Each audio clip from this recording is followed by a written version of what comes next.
încep să nu mai recunosc omul din oglindă. Tic-tac, atâtea amintiri se adună și m-am trezit bătrân, dar jur că am adormit tânăr.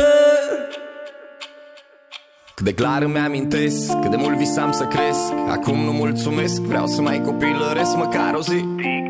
Cât de multe s-au schimbat și puștanul de altă dată acum a devenit bărbat. Dar anii trec, la fel de rapid, oricine-i fi. Până mai ieri, toți prietenii mei parcă erau copii. Ne țineam doar de prostii aproape în fiecare zi. Azi îmi râde sufletul că-i văd cu propriilor copii. Alții bagă muncă zi și noapte, rate, mii de probleme în spate. Banii n-ajung, 7 din 7 încep să apară firele albe, primele riduri, tic-tac, inimă ce iubești.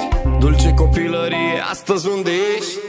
Tic-tac, ani trec, ne schimbă. Încet, încep să nu mai recunosc omul din oglindă. Tic-tac, atâtea amintiri se adună și m-am trezit bătrân, dar jur că m-a adormit tânăr. Tic-tac, cineva să-l oprească. Tic-tac, cineva să-l oprească. Tic-tac, cineva să-l oprească.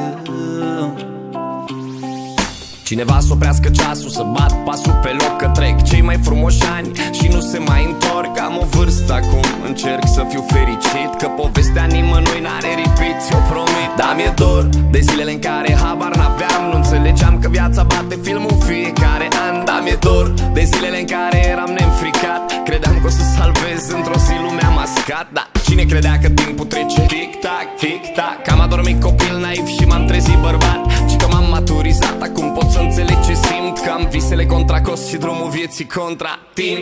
Tic-tac, ani trec, ne schimbă.